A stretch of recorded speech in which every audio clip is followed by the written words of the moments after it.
Well, I'm very lucky to be here. Are you? Yeah. Why is that? Do you know what's just happened? What's just just as you came happened? in the studio. No. That out of control maniac. Which one? Cundy. Jason Cundy? Yeah. He's coming out of the spare studio where Yeah. they'd just gone to polish something off, at the end of their show. Uh-huh. And he whips the door open as Yeah. I'm passing so violently, Yeah. I think I may have broken my arm. What, he hit your arm with it? What were you doing over broken there? skin, look. Oh, dear. What were you doing See? over there? What was I doing over there? Yeah. I was getting all my It's stuff. nowhere near this studio. It doesn't matter. I was getting my headphones, wasn't I? Because I okay. keep them in special places All right. so other people can't steal them. Well, and you've got to use be them. more careful. I've got to be more careful. He should be more careful, rampaging around like a bull in a china shop. Oh, dear. I've got a very distinctive bruise on my Have arm. you? A lump is coming up. I fear that I may have a hairline fracture in Right. the... Would you like to take yourself off to the local what is hospital? this called, by the way? This isn't the femur, is it? No, the femur's in your leg, Femur's isn't in it? your leg, but Yeah. it's the equivalent bone in your arm. Well, it's whatever your that's forearm, called. isn't it? Yeah, isn't this called the aurolus or something? Aurolus? It's something like that. I don't think so. It is. I don't know. It is. I'm going to find out what the name of this bone's called, then I'm going to get on to He's in there laughing, look. What? He's in there laughing. Yeah, well, he would be, wouldn't he? That cream-faced loon. It was a quite deliberate attack because... An attack? Well, there's Something a calling window in those doors. You can see if anybody's passing, and all There's of a somebody sudden... who may have been in the blind spot. He put his shoulder to it, and bang, it opened like that. And Yeah. I'm telling you, I'm suffering. I'm starting to feel a bit... Was it like some painkillers? I'm starting to feel a bit violently sick. Are you? That's the first sign Well, I of started trauma. feeling a bit like that when I saw you turning up in the shorts earlier on, to be First honest. sign of trauma. What the hell are you doing wearing a pair of shorts? Well, if you know what the temperature was today? Well, it was about 20 something, was it? It was up 22? to 90 degrees, somebody told me. 90? Yeah. What, Fahrenheit? Yeah. No. Yeah. It was not. It was about 25, 26. Somebody told me, and I felt Who that... told you? Eh? Who told you? I don't know, somebody in... Somebody who uses Fahrenheit rather than centigrade. Yeah, probably. And I felt that it was time... You have to... you see, it's all about the how do you feel in the workplace, all that kind of stuff. Now, you will feel... It's nice and cool in here tonight. Nice and cool, because I've had the studios regulated Have you? by temperature. I saw the engineers when we came in earlier tonight, and I've had them regulated, which is good. Uh-huh. But you, in your travel to and from work, will feel a lot more uncomfortable than I do. Why? Well, because when you sit in what I would call the ergonomically designed seat that we have in the Mercedes sports cars, okay? You haven't got a sports car. That wrap You themselves... haven't got a Mercedes sports car. I have a two-door, You have- 3.5 litre, No, you have a Mercedes, fastback Mercedes you have a Sport. Mercedes E-Class car. It's not a sports car. No. It's a special brand. No, it's brand. not. What does it say on the back? It's got two doors, What does it right? say on the back? Sports cars have two doors. What does it say on the back? It says Mercedes, No, right? No, it doesn't Yeah, actually. yeah, What does it yeah. say on the back on the left-hand side? I've where no E idea something? because I do not look at It what says like E350 or something, doesn't it? Well, Well, you don't look at it. It indicates it's got a very big engine, and powerful engine. E350. Anyway, is what it excuse says. me. My seats are ergonomically designed Really? to wrap themselves around you to Well, keep you the safest do you possible place do you in think the car. seats are better in your car, which is now so out of date that nobody would want to buy it, or in the car of the year? Which car seats do you think are better? My seats are better for the model in which I'm in. Well, they might be better for you. And they're the most modern seats in the world. No, I don't think And, so. They're not the most modern seats in the world. Your car did not win car of the year. And what I'm saying, my next one will. And what I'm saying is that I felt so comfortable within the space within my car, within what I call my cockpit, much more comfortable than you will have done. No, because not really. you had too many clothes on, and the pores in your skin were not able to aerate the way mine were. Well, first of all, I have a much shorter journey than you, so I don't have to worry too much about whether I'm comfortable in the car or not. As I pointed out to you, it is in fact the car of the year, so it is very well designed and very, very nice to sit in. It's also very high and much more comfortable seating position than to be seated sort of on the ground like you are. But anyway, more important than that. But you have to have more important than that. big there tough is suspension because you're a big fat git. yeah, well, I'm not a big fat git, actually. We all know who's the big fat git here, and we've all seen the picture when it was reflected in that picture that you took once by mistake. We can put that out again if you like. Excuse me, did you or did you not confess to me last week that you have put weight on? I have put weight on because I stopped smoking. There you go. Yeah. So I will repeat the question. Yeah. Who is the big fat get in Well, this you are. Do you want me to put studio? out that picture that you sent out before by mistake? What picture? The one which you were reflected in when you took a picture of some photograph in your house, and then you couldn't understand why everyone was laughing at it. Doesn't bother me. Okay, we'll put that one out again, because that's the only picture we have that shows who the big fat git is. I mean, what is the point of putting that out? To bore the audience to Well, death? you're the Have you one, got no new you're the one- ideas? You're the one that Got brought no new up. ideas. I've got loads of new ideas, but you're the one that brought up that I was a big fat git. Well, we sorry. have pictorial evidence that shows that you are. No, not at all. Anyway, my point is, why are you wearing shorts? You have previously said in another incarnation of yours, when your personality was slightly less objectionable, that people who wear shorts to the office should be banned from wearing them. No, I said that during daytime. It's not daytime at the moment. So nighttime it's all right? Nighttime it's okay. Okay, so it's the usual hypocrisy. No hypocrisy here. No hypocrisy here at all. Well, we've got lots and lots of people seeing a picture that I put out earlier on. Is it called the ulna? The ulna? Yeah, is the bone in your arm called the ulna? Isn't it like the fibia or the tibia or something like that? No, that's in your leg as well. Eh? That's in your leg as well. All right. But anyway, it's very unsettling to have to endure that sort of trauma shock just before, starting work. I hope you're not in any pain, but if you are in any pain, I've got plenty of painkillers should you wish to avail yourself of them. Yes. So I'll be happy to pass them on. Yes. How about this from Stuart, who's seen the picture of you in your shorts? He says he legitimately looks like a postman. Well, I've got nothing against postmen. I think postmen are good people. Yeah. So I take that as a compliment. Thank you very much indeed. Mick says I've seen better legs on a coffee table. Really? Yeah. Peter Okay. Well, says, I'm not in a beautiful long-legged look at my calf type competition. Beautiful long-legged look at my calf type competition. Yeah. No, I don't think you are. Are they the famous Velcro trainers? Is asked Peter. No Velcro in them, mate. Arctic Eddie says, are they schoolboy plimsolls that you're wearing? No, not at all. Not at all. And let's see. Here's one from Tracy, who was talking earlier about what you said to me when we were talking to Andy and Jason. Yes. Shocking of Mike Parry telling you to shut it. Yes. The car park beckons. Yeah. Shock turned to tears of laughter. I tell you what, a chap called Ben has sent me a picture of a really fat get, and I have to say it's a fabulous picture of some bloke waddling around in a sort of. Have you seen it? In a sort of. I haven't. Pink and. I've lost it now. I had it a minute ago. Pink and white suit. No, really? Anyway. I've not seen it. I saw a very large man today, though. I was driving around. I was taking my daughter somewhere and sitting, because as they do, people tend to sit outside in the heat. Yeah. This guy was sitting outside on a wall, which was quite low down, but he was absolutely gargantuan. Yes. And unfortunately, he was wearing no shirt. Oh, dear. Because it was so hot. And it was really quite a disgusting sight. Yeah, this is a picture of this guy. Look. Oh, right. I mean, it's horrendous. Yeah, he looks like Humpty Dumpty, that is this guy. Well, the guy that I saw was some sort of charity walk. Was even larger than that. Really, yeah. And he was sitting on a wall. And he was actually eating as well. Yeah. But he was so gross without a shirt on. Yes. I nearly crashed the car. Oh, God, I couldn't stand it. Now, Kim here says, Porky, don't worry what anybody else is saying. You've totally nailed that effortless, casual, chic look, Porky. That's from Kim. Kim, thank you very much indeed. Yes.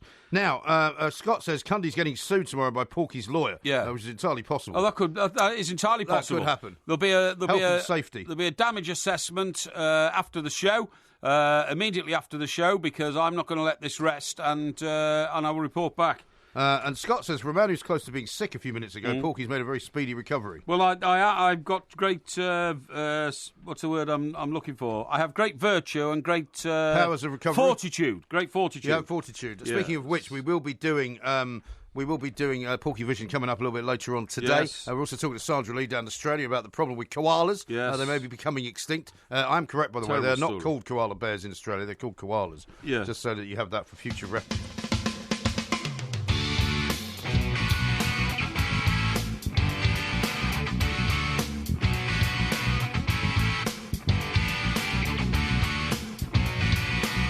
So we may have to investigate the iron ore scenario because it could well be that things are not looking so good again. I wonder, now that this guy's made so much money from iron ore, whether he's now happy to just offload loads of it and hope that whether he doesn't make any more money out in the future, it doesn't really matter. I don't know about that. Don't know about that. Okay. All right. What do you know about then? I know about loads of things. Yeah. Some of the things I know about actually are expand people's imagination. Do they? Expand people's knowledge. And, in fact, expand their lives. Like, for instance, right, one of the most popular groups over the years has been the Drifters. Do you agree? The Drifters? What, in recent years? Come on over to my place. Saturday night at the movies. Saturday night at the movies. I mean, I would say that I have not heard a Drifters song for many a year, and I'm not sure that they've even...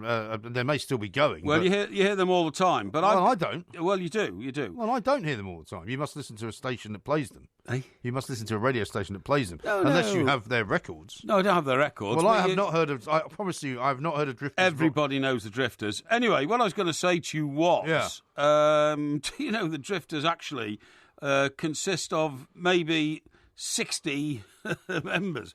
Because 60? Yeah, because what happened was, like a lot of groups over the years. Yeah. Things like, the disputes they've had when somebody take the Bay City Rollers, right? Yeah. And old Les, what's his name? McEwen goes off. We had him on the show not long ago. That's right, Les McEwen's Bay City Rollers. Yeah. But then there's another group going around somewhere claiming to be the Bay City Rollers as well. And then they have a big legal dispute. Yeah, the legal dispute and all that. Well, the Drifters became a franchise. And what happened was, over the years, nearly 60 different singers have taken part in recordings or shows calling themselves the Drifters. Right. Drifters founded in 1953. Yeah. So that's a long time ago. I mean, that's exactly. what, 50, 60, that's 64 years ago. Yeah, rising popularity, and the remaining group members demanded a high share of the royalties and the proceeds from from concert appearances. Concrete. Yeah, Now, they spurned, of course, Ben E. King, right? Did you know that? I wouldn't have said. I thought Ben E. King was a guy who was one of the great guitar legends of music. Oh, was it? No, it wasn't Benny King. It's some other guy who was a singer with a similar name. Maybe it was Benny King, like Benny. Yeah, hang on. Let me see. Let me get this right. Now, here we go. Yeah, it's very important. There goes my baby. Are you sure everybody knows who the Drifters are? Yeah, I do, yeah. 64 years ago they were formed. That's right. Now, in the early 70s, the Drifters got a new recording contract and they were fronted by Johnny Moore, who was one of the original Drifters, right? Okay. Who joined, actually, in 1954. Now, they had a load of songs, including There Goes My First Love, Come On Over to My Place. Yeah, I remember that song. Kissing in the back row of the movies tonight. Right, and all that, right. Now, who did come out of this who was famous, by the way? He was the most famous drifter. I don't think you can name one. I certainly can't. Oh, here we go. A recent compilation of former members of the Drifters totaled 68 members altogether. Right. 68. That's incredible. Yeah. But I thought a famous guy came out of it. Who was the most famous drifter singer? I don't know. That's what I'm telling you. I have no idea. Do you know? I don't even know either. So why are you telling me all this? There were so many of them around that there were about 2 or 3 different groups calling themselves the Drifters floating around America at the same time. Yes. So when you went to see the Drifters... You don't know which ones you're seeing. You didn't know whether... Well, it's kind of a cunning plan, that, in a way. In fact, it may be the best way to run a sort of a franchise. A concert company. That's right, yeah. Because you can actually play more concerts than you think you could ever do. No, that's right. Because you could be live in New York, Philadelphia, Boston, no, I was about Chicago, to say, all at the same time. Yeah, but you see, America's so big. They're all on the East Coast. You could be live in New York, Fort Worth, Dallas, and San Diego, all on the same night. Well, I'm saying, why limit it to 3? Yeah. You could do 6. Yeah, most of their songs are written by 2 guys called Jerry Lieber and Mike Stoller. Yes, Lieber and Stoller, I think, are quite famous songwriters. They're quite famous. Yeah. And there's somebody who's Drifters off doing right. Anyway, look, I thought I'd just let you know that. I don't know why, because I thought... I have no idea why. I thought Benny King came out of this. Not that I know of. I mean, I thought Benny King was a sort of blues guitarist of his own, off his own sort of right. Okay, it says here they started off as a doo-woppy-woppy group, okay? Yes. Here we go. I've got it. Right, the doo-woppy-woppy group was called the Five Crowns. Doo-woppy-woppy. Yeah, the doo-woppy-woppy group, the Five Crowns. Yeah. They were fronted by singer Benny Nelson. Benny Nelson. Right. Is that Benny as in double N-Y? Yeah, Benny. Nothing to do with Benny King. Well, he became Ben E. King. Did he? Yeah, this is it, yeah. Right. There's a connection. But you're telling me now Ben E. King was a guitarist. Well, Ben E. in initial E. King was a guitarist. Ben E. King was one of the most famous singers in America, and he came out of the Drifters. Can't be the same guy. And went off on his own. He did. Ben E. King. He can't be the same guy. He came from the doo-woppy-woppy group called the Five Crowns, who later became the Drifters. Anyway, I don't know why I told you all that, because you don't appreciate the history of... We're going to sort this out, right? History of the culture of rock. Once and for all. We're going to take a call from Alan, who's going to tell us precisely what is the point of all this. Okay. Alan, a very good morning to you. Good morning. What can you help us out with here, Alan? Well, I met the Drifters in the 1990s. They were performing at the Isle of Wight. Johnny Moore was still the singer. Okay. Yeah. He's the most famous one. Right. He died a few years ago, unfortunately. Yeah. Benny King was one of the original... Well, not original, one of the early singers. Yeah. And the one you were talking about, Mike, the guitarist, is B.B. King. Oh, B.B. King, not Ben E. King. But isn't there a Ben E. King as well, though? Yeah, Benny King's a singer. But Ben E. King, the man who did Stand By Me. Stand By Me, yeah.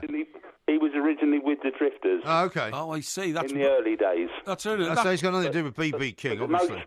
B.B. King was the one that inspired Eric Clapton, yeah. That's right. Johnny Johnny Moore Yeah. was the most. Well, he was the original, and he was probably the most famous singer. He's on most of the records, I think. Yeah. And I just want to tell you, I on the Isle of Wight ferry, I had the privilege of buying him a steak and kidney pie and a can of Coke. Really? And he said, why are you buying me this? I said, well, you've not had many hits lately. And he just laughed and punched me. Punch you? That's on the arm. That's Well, I very mean, I nice. suppose you're lucky to have met the main sort of incarnation of the Drifters, because it could have been some other lesser crested member of the Drifters. I must admit, I think 2 or 3 of the rest of them, they look like children. Right. So they're obviously the new element of it, you know. Yeah. I tell you. So what was their big hit that you saw them do at the Isle of Wight then? Yeah. No, I didn't see them. I was working as an entertainer too. I was coming back to the mainland. Oh, I see. So you about 2 in the morning, I met them on the ferry. Oh, I see. But you weren't a great, huge fan or anything. Not particularly. No, I mean, I used to sing some of their songs in my act. Did you? That's amazing. Yeah, Did you ever sing "Stand by Me"? No, that was Benny with King. difficulty because it was in a dodgy key for me.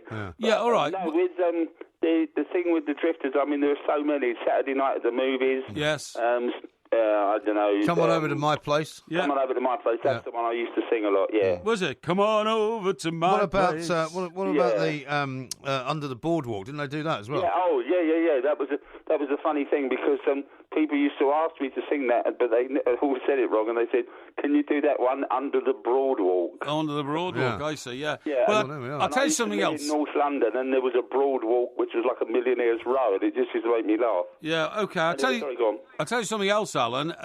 You talk about Benny King and "Stand by Me." Did you know that "Stand by Me" was the only record that John Lennon covered from another artist because he admired the song so much? Yeah, he did it on that. That's a great version of it, actually. He did a fantastic version of it. Yeah, when on the rock and roll album, he did a lot, didn't he? Of the old songs. But that "Stand by Me," Benny King said that he just wrote that. Yeah. Just I can't remember now, but he was a bit down, and he just sort of did it. And he said it was like a pension for him because it was a hit for a few years. It was, and it was a very down song. It was, when the night comes in and you're all alone and all that kind of thing. "Stand by Me," brilliant. Well, Alan, I want to thank you very much indeed for calling us. Thank you very much indeed. There's somebody out there we still don't know why Porky started talking about it. Yeah. Also, I can tell you, by the way, that Lieber and Stoller, the people you talked about, who wrote a lot of the Drifters songs, were very, very famous songwriters in their own right. They were, yeah. They weren't part of the Drifters. They also wrote Hound Dog. Yeah. They also wrote for Elvis Presley. For Elvis, they also wrote Jailhouse. They also wrote Jailhouse Rock. Did they? They also wrote King Creole. Wow. And they also wrote a "Stand by Me" with Benny King. Did they? Fantastic. They wrote Spanish Harlem. Oh, you're having me on. No. They've been inducted into the Hall of Fame. In Spanish Harlem. Yeah. They also sang Yakety Yak. They also did Yakety Yak. No, not Yakety Yak. Charlie Brown. Back. Charlie Brown worked with Phil Spector. Well, Charlie Brown, the theme tune to the the basketball mob. Hey? You know, the great basketball entertainers. The Meadowlark Lemon and all that. Yeah. What were they called? The Harlem Globetrotters. The Harlem Globetrotters, that was their theme song, wasn't it? Well, could well be. Could well be. With sweet Mother Brown. They're certainly very, very... No, it's not Charlie Brown, is it? Yeah, well, it's close. But they're very prolific songwriters, aren't they? They are. There goes my baby. That was one of theirs. Should you ever listen to that John Lennon song after the news? Yeah, certainly will. Yeah. That'll be good. Yeah, definitely. Yeah. What else we got coming up? We got the Porky Vision coming up. Can you tell us what you're going to be talking about? Or you can tell us what you've been watching on your brand new television? No. I think we'll wait until we actually get there. I don't want to sort of burn too many bridges before we get there. Listen, I tell you what I came across, by the way. I've told you about my charitable donations. Which charitable donations? Well, this is what I'm saying. I cut off all charitable donations to big international charities and all that. Now, it's been the Chelsea Flower Show this week. Yes. Now, there's Funnily enough, the only reason I knew that is when we went to do Sky last Monday. Yes. I drove past it. And it was all ready. I've never been to the Chelsea Flower Show. I have. It's massive. It's I know. It's at the Chelsea Hospital. Well, it's an incredible sort of massive area that they put all the marquees up in. But I've never actually been inside it. Now, there's a guy called James Basson, right? And he's an award-winning gardener. He won the gold medal for his Chelsea gardens in 2013, 2015 and 2016, okay? Yeah, right. And, he's done very well and all that kind of stuff. Now, he's got 2 homes, one up here in London, one down on the coast. And the only charity he contributes to is to the RNLI, the Royal National Lifeboat Institution, because where he lives there is a lifeboat station, and he contributes directly to that lifeboat station. Oh, so he just gives money directly to them? Absolutely, because they're funded on nothing but charitable donations. Yeah. He refuses to do it even through the charity nationally. Yes. He says, you want my money, it goes directly to my local station. Yeah. I can see how they use it and how they upkeep the boat. Yes. That is a brilliant way to give money to charity. It certainly is, because it cuts out the middleman, as you said before. We've got lots more coming up, of course. We are the Two Mics. When the night has come and the land is dark and the moon is the only light we'll see. No, I won't be afraid. No, I won't be afraid. Just as long as you stand by me.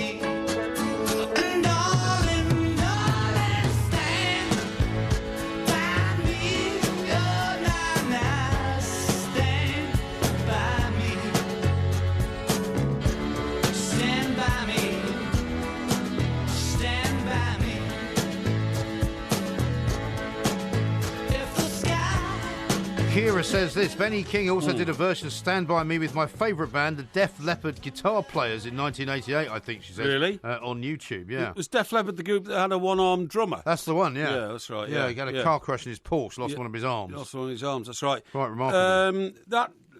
People always accuse us of homing in on Lennon, but I mean, you're absolutely right. That was one of the great versions of classic I think it's song, terrific. I think it's the best version of it. That I've heard. And you said, Lennon's voice gritty and scouse and all that kind of stuff. But it was the accompaniment, wasn't it? Whoever was playing that, sort of acoustic guitar. Well, it was him, wasn't it? No, he was playing a piano. Really? I've seen the Really? the video of it. Yeah. Sounds to me like he would be playing the guitar on that. I agree with that. Could be in the video that he's playing the piano, but I mean, it sounds like that sounds like his guitar style to me. The version that I've seen, he's leaning right across the piano to a microphone. You know what I mean? And almost with his hands at his shoulders, so to speak. Yeah. But anyway, you're right. But terrific. A couple of people saying that album, Rock and Roll, was one of the albums that he did lots of other covers on. So it wasn't the only song that he did cover. Well, what I was going to say was that was the only one that was released as a single. That was the point. Yeah. Could well be. Yeah. David says this. Bill Pinkney, last survivor of the original members of the Drifters, died July the 4th, 2007. Did he? He was 81. Oh, right. Well, there you go. They've been around for a long time. They certainly have. But certainly in my youth, my disco era. Come on over to my place. Yes. Well, Phil says this, though. He says, the Drifters, Porky, most recent. Can someone please bring Porky into the 21st century? Yeah, I've seen that. Yeah. No, the point is that what used to happen in the discos of my disco era was all those classic songs were, put on halfway through the night because the young ladies got all smoochy about them, came onto the dance floor, and that was the whole idea, to get things moving. Was this after you'd taken one of them to see Emmanuel, as you pointed out earlier? No. No, I don't think so, no. That was great. Yeah, well, a revelation. How many times did you go to Emmanuel with different women? No, I only went once. Only once? With my girlfriend at the time, It was the way you said it. It sounded as though it was a sort of a ploy of yours. Oh, I see. No. Like Robert De Niro in Taxi Driver. Yeah. He takes, what's the face, to the movie theatre in 42nd Street. Oh, really? Yeah. Ah. Have you seen Taxi Driver? I haven't seen Taxi Driver. You haven't seen Taxi Driver? No, I haven't, no. Okay. I remember the famous expression about it. You talking to me, is that it? Yeah, that's right. Yeah. Listen, you said that Bill Pinkney, but you didn't tell me there's a great picture here of Bill Pinkney, died at 81. Yeah. Blimey, what an impressive man in his gold lame jacket. Well, you could say that. Yeah. You wouldn't ever want to wear one of those, would you? Sorry? You wouldn't ever want to wear one of those. No, you wouldn't want to wear one of those. No, you're absolutely right. Now then, tell you what I want to talk to you about. Yeah, right? I want to talk to you about the film, David Beckham. Oh, do you? Because although we had Brian Viner, the Daily Mail film critic, on last Saturday when we were at Wembley, we are privileged tonight to have our own film critic in the studio. young John. Mr. John Hearn. John. I'll tell you what, hot-footing it, having been at the Cannes Film Festival. Absolutely. I can tell you. In fact, where Brian Viner was a great picture, which John put out on Facebook. Yes. A while ago. I'm going to show it to you in a minute. That's good, yeah. From when he was down on a yacht in the Cannes Film Festival. Eh? Yeah. Wow. I'm going to show you this picture. Right. I mean, you would not recognise Well, while him. you're doing that, I'll say welcome to John. John, welcome to the studio. Thanks now, for look at coming. this picture here. Now, you would think that was a budding young film producer, wouldn't you? You certainly would, indeed, yeah. Who's provided that glass of wine for you? The people who own the yacht. Oh, right, excellent. Yeah, invited you on board. Pay for drinks at the Cannes Film Festival. Well, you do look the part, I must say, whatever the part is, but you do look the part. I do scrub up occasionally. You do? Yes, excellent. Right, well, that's great. Tell us about your adventures there later. But, John, the film that we're talking about, King Arthur, right, we didn't get a lot of time with Brian because he was down in Cannes and we were at Wembley and there was so much going on. But what is your view of exactly what the mission was for making that film and how did it go so badly wrong? Well, I suppose if you want to know what the mission for making that film... the people who made the film would say it probably went right because the way that Guy Ritchie pitched it to Warner Brothers was Game of Thrones. Sorry, no, not Game of Thrones. Lord of the Rings crossed with Snatch, one of his earlier films. Right, yeah. So sort of two gun-smoking barrels and all that kind of stuff. Yeah, a sort of a Cockney gangster version of Lord of the Rings. Well, that's exactly what you get. Yeah. It has very, very little to do with the King Arthur legend. There are characters... with the correct names, and there's a scene where he pulls a sword out of a stone, obviously. But that's pretty much it. There's nothing else that connects it to the Arthurian legend. And it's just like a lot of CGI, a lot of computer-generated images and visual effects, very much like Lord of the Rings, Game of the Thrones, things like that, but done with very broad Cockney accents. Right. And you have characters talking. There's one point where King Arthur says, somebody asks him a question, and he says, "No, I don't think so, mate." That's King Arthur. That's King Arthur, yeah. Oh, golly. I mean, have we got any of this that we can listen to? No, because the trailers, very cleverly, have been edited in such a way not to include any of the Cockney accents. Yeah. So the trailers are very heavy on Jude Law, who's playing King Arthur's brother. The actual story is a complete copy of The Lion King, which in itself is a takeoff of Hamlet, but it's a complete copy of The Lion King. You have a king and his brother, a benevolent king, and his wicked brother, played by Jude Law, who the wicked brother usurps the king, and the young son of the usurped king is then sent away and goes into exile and is raised not knowing that he's actually a prince, then realises who he is, comes back and reclaims the throne. It's exactly the same as The Lion King. Right. So, without the Hakuna Matata. Without the fun songs in it, So the classic expression, it seemed like a good idea at the time, will be what the film studio bosses who put up $135 million are now thinking, yeah? It's reportedly more than that, $175 million. I have no idea why they thought this would be a good idea. Probably because the Sherlock Holmes, the two films that Guy Ritchie did, the Sherlock Holmes films, were successful. But the difference with those is that, yes, they had Jude Law, but they also had Robert Downey Jr. Well, Robert Downey Jr. is one, a great actor, and two, not doing a Cockney voice, right? Exactly, and Robert Downey Jr. can make any film look good. He can make the Iron Man films look good. Right, I mean, he can make anything look good. And so I think they probably thought, well, Guy Ritchie's had a bit of success, and that's the way Hollywood works. If you've had a bit of success, they give you money. As soon as you don't have success, they get a bit edgy about it. In one report I read of it, one critique of it said that Guy Ritchie has now just reached a level playing field of the sort of tricks he puts into films and all the tricks in editing and splitting and putting back together again. They said he's done it a dozen times before and they're no longer effective. Exactly, and very much. And within the first 15 minutes, it reverts to one of his stock trade montages where you have one character explaining the backstory, and then it very rapidly cuts to quick images of somebody, giving the conversation, explaining what is going on in backflashes, and there's at one point where one character is explaining something, and somebody else goes, well, "Hold on a minute, explain that again," and then they cut back to the images and then show the images in reverse as though they're rewinding the film, and That, for me, that was the moment when I just lost interest, and that was after about 15 minutes. And has all that been done before in Guy Ritchie films? All the time, yeah. That's his stock trade. It's this kind of very fast editing of montagey sequence of backstory. But it just doesn't work. I don't know why they called it King Arthur other than to advertise it. Just call it Legend of the Sword and make it a fantasy film. And make it a fantasy film, yeah. But also, in America, as you know, John, and Mike does as well, I mean, if you do anything in kind of a dialect... It doesn't ever really cross over anyway, because it might work in New York in some trendy theatre, but it doesn't work in Des Moines, Iowa, does it? Well, no, which is why it bombed in America. It took $15 million and it got beaten by a comedy with Amy Schumer in its first weekend, and it will die a death in America. They just won't get it. And what will the impact be on Guy Ritchie's reputation and future? Probably in the short term, nothing, because he's already signed up to do a third Sherlock Holmes film, and after that he's planned to do, or he's been approached by Disney to do the live action version of Aladdin. Yeah. So it probably won't affect him. If those two bomb as well, then he'll be in trouble. I see. So these he's not going to have to sell the Wiltshire estate anytime. Yeah, exactly. No. Given to him by Madonna, or in an agreement with Madonna. So these great producers, maybe even including Spielberg, they are allowed the occasional turkey, are they? If you make one mistake, it's kind of where everybody, because there's no hard and fast rules. There are a lot of things you can do to try and make a film successful, but nobody knows the magic formula. So therefore, a failure is acceptable. Right. But if you have a succession of failures, then Hollywood gets problem. A bit tetchy, and you're less likely to get a chance to make something else, or you have to go back. A bit like M. Night Shyamalan. He started out, had massive success with his first film, and then everyone since he's gone. The budget's got a little bit smaller, because he just can't replicate that first success. Right. Okay. Great. Interesting stuff. Well, thank you, John. All right, John. Thank you very much indeed for enlightening me. You'll get your other stories from Cannes out of you, and maybe another time.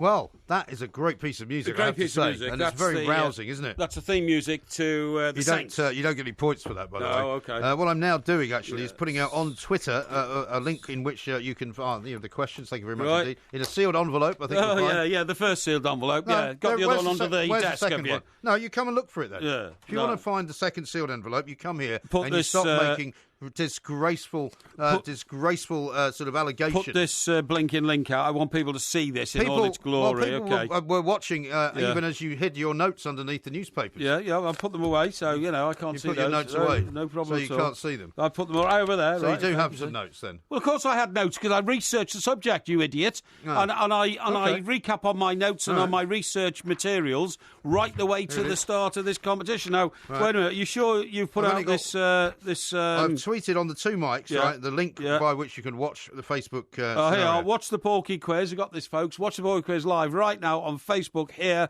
I'm going to press this button here on my Twitter account. It's now been retweeted by me. Okay. All right, that's good. So is it a bit of a bigger audience? I don't want you watching that. No, I won't be watching it. Because obviously people sometimes give you the answers. Yes. Anyway, we have 10 questions here on Sir Roger Moore. Which was your requested topic, okay? Yeah. If you get one correct, you feel good. Yeah. If you get one correct, you will hear this sound. I'm looking for Dr. Goodhead. If you get one incorrect, you will hear this sound. Well, he always did have an inflated opinion of himself. Yeah. That's very good. Now, are you ready for question number one? Let's get going. Question number one. Yeah. When was Sir Roger Moore knighted? Sir Roger Moore was knighted. He got an OBE in 1999, and he got his knighthood 4 years later. Thinking aloud here, is either 3 years later in 2002. You have to give me a date. Or it was 4 years later in 2003. I'm going to opt for 2003. I'm looking for Dr. Goodhead. Can you give me a month? You didn't ask for a month. You asked for a year. I asked you for a date. I said a date. Well, it was 2003. Yeah. And, well, hang on. I need legal representation. Does this form part of the 1 point that I get for answering right. Well, I'll give you half a point for the year. No, rubbish. Why? You said what date I did said give me a 2 or date. 3. No, rubbish. A date is not a year. No, that's rubbish. I said a date. Right. Do you... I'm not asking for a day. No, you're gerrymandering the question. I'm not. You are. The answer is a month and a date. It wasn't a month and a date. You said when did you get knighted? I said I want a date. Right. In that case... You've already got half a point. I don't know what you're moaning about. Well, I'm moaning because I should have 1 point because you have gerrymandered it on the very first question. First one I get right. I'll show you the answer. I have to get the answer as it's written down. Now, do you want the date upon which the knighthood was awarded? Bestowed, yes. Bestowed? When the sword touched his shoulder. Well, yes, but you become a knight from the minute the order's issued in the Royal Parliamentary Bill. Well, the date in which he was knighted, as I have here, is either right or wrong. You can give me the date, whichever one you want to give me, but the one that's on here is the one that you'll get the point for. Yeah, but you see, this is ridiculous. It's ridiculous. Well, the one that's on here is what you get the point for. It was October 2003. Incorrect. Rubbish. It was June. Utter the 14th. Rubbish. He always did have an inflated opinion of himself. No, I should have a point. You asked for the date, and I said 2003. The date that's the year. No, rubbish. The next time I ask for a year... Rubbish. What year were you born? I'm not discussing anything with you. Just get on with it. Question number 2. Yeah. What was the name of Roger Moore's first wife? Roger Moore's first wife was called... I'm looking for her name, by the way, just in case you've got any ideas that if you give me any other answer, you'll get a point. Her name was... She was somebody he met just before he went to drama school. Her name was Dawn Van Steen. Correct. Hey! Whoa! I'm looking for Dr. Goodhead. You sure you wouldn't like to know, what colour her blonde wigs were? It's a very straightforward question, as was the last one. Question number 3. Pathetic. What character did Sir Roger Moore play in The Wild Geese? In The Wild Geese? Yeah. I'm looking for the name of the character. The name of the character. Now, his character in The Wild Geese wore a beret and a military uniform and, most significantly of all, smoked a big cigar. Did he? Okay, yeah, he smoked a big cigar. Okay. None of that is part of the answer. And he was a leader of the bunch of guys who went over to take a country over in Africa. Well, didn't they have to rescue a politician? A politician of some kind. Richard Harris was involved, and his name was Major Partridge. Incorrect. He always did have an inflated opinion of himself. Lieutenant Sean Finn. Yeah, Sean You should have known that because of an Irish theme. Question number 4. Yeah. Who performed the theme song for The Man with the Golden Gun, starring Sir Roger Moore? Sir Roger Moore. Yeah. What's this got to do with Sir Roger Moore? Well, it was a film that he was in. The Man with the Golden Gun. One of the Bond films that he was in. The Man with the Golden Gun. Now, The Man with the Golden Gun was the second Bond film he did. The first one was Live and Let Die. Second one was The Man with the Golden Gun. Yes. Scaramanga with his 3 nipples. Scaramanga with his 3 nipples. That's right, yeah. It's a family show. Yeah, I know. And now Live and Let Die was Paul McCartney. Second one, Man with the Golden Gun. Third one was Carly Simon. Nobody Does It Better, because that was The Spy Who Loved Me. Sure, that was the third one? That was the third one. So the second one, The Man with the Golden Gun, who sung the theme tune for that one, I reckon was sung by Sheena Easton. Incorrect. No! He always did have an inflated opinion of himself. Lulu, believe it or not. Lulu, yes. Question number 5. Who wrote The Saint, which provided Sir Roger Moore with his first proper TV starring role? The Saint books were written in 1946. The first one came out by an author who'd worked in intelligence during the war called Leslie Charteris. Correct. I'm looking for Dr. Goodhead. 2.5 out of 5. Yeah. Question number 6. How many children does Sir Roger Moore have? Sir Roger Moore had children not with his first wife, not with his second wife, but with his third wife, and he had 3 children. His son David used to run a wine bar over in Chelsea. 3. 3 is correct. Hey! I'm looking for Dr. Goodhead. Although he didn't have a son called David, I have to say. Right. He didn't have a son called Gerald, David. it was. No, didn't have a son called Gerald either. Yeah. No. Yeah. Jeffrey? Jeffrey, that's him. Jeffrey, yeah. Yeah. But the question was, how many children? Yeah. The answer's 3. The answer was 3. Woo! Yeah. Question number put 7. that in your pipe and smoke it. Well, yeah. you don't just need to be so rude. Yeah, well, you completely cheated me on the first question to try and completely throw me off my stride. The answer to the first question is June the 14th, 2003, right? Rubbish. That is a date. Rubbish. And you shouldn't even get half a point. If you keep moaning, I'll give you a third of a point. Just get on with it. Question number 7. Moore started a film with Lana Turner in 1956. Yeah. What was it called? 1956. Lana Same year Turner. that the Russians invaded Hungary. Yes. Lana Turner, 1956. Was it called The Egyptian and I? No, it was not. He always did have an It inflated was opinion called of himself. The Egyptian and I. Yeah. Isn't that the film that you're making with the Doctor? No, you idiot. No, it was a film called Diane, in which he played a French prince called Henri. Rubbish. Question number 8. Nobody knows that. Nobody in the world. Anyone who's supposed to be an expert on Sir Roger Moore would know that he was in several movies, including one with Hollywood star Lana Turner. I've got 5.5 so far, haven't I? You've got 3.5. I don't believe it. Yeah, You've got 3.5 out of 7, which is halfway. Right. Yeah. Question number 8. Yes. Which professional tennis player starred with Sir Roger Moore in Octopussy? Right, now then. Hang on. What are you writing? I'm writing down the name that I think it is, but Right. I'm trying to see if I've spelt it right. I see. Because that's important. Yeah. You need to spell it right. Yeah, I've got it right. Now, do you know how this guy died? They're Who? on a bridge. Which guy? This poor tennis player guy. Okay. He drove the what do they call it? The foot. Was it? Foot? What's the little Putt? The putt. Yeah, he drew. It's a foot. He drove the putt, Yeah. and James Bond was sitting in the back, Uh-huh. and they disappeared through a wall because Right. it wasn't a real wall. Oh, I it see. was Fake wall. a fake wall. Yeah. Yeah, and they're taking off the end. But so he was very clever and very useful, and in fact he used a tennis racket to swipe. Oh, did he? Okay. I don't remember it that well. One of the enemy. Okay. As a sop to the fact he was a tennis player. Okay. And he met he had a terrible end. A guy standing on top of the bridge in a turban had a wheel from a circular saw. Oh yeah. And he used it like a yo-yo, and he went whoosh. Oh, I remember and he that, went yeah. down, cut his throat, and killed him. And his name was Vitus Gerulaitis. Incorrect. No, it's not. He always did It's have an not. inflated opinion of himself. Vitus Gerulaitis. No, hang on. No, No, it you got wasn't. it wrong. I was thinking aloud. No, I you was got it thinking aloud. wrong. You're reading it wrong, aren't you? That's I've what you're written doing. it down here. Yeah, Vitus you've written it down and Gerulaitis. you're reading it wrong. Can you spell Gerulaitis? Yeah. But Can you spell no, Gerulaitis? hang on. I was only No, thinking no, aloud you're there. out, you're out. It wasn't It's Vitus done. Gerulaitis. It was... You've lost it already. It begins with V. Yeah, I know. That's why you're reading it from somewhere and you've just misread it, No, haven't you? I haven't. So what was it? It was Vijay Amritraj. It was See, Indian. VJ. VJ. I said VJ. Well, VG or VG. Gerulaitis. Vitus Gerulaitis was not Indian, was he? No. Question number 9. In 2009, Sir Roger Moore appeared in a television advert. Yeah. What was it for? A television advert? In when? 2009. 2009? Yeah. I believe that Yeah. advert... You don't remember anything from then, do you? I do.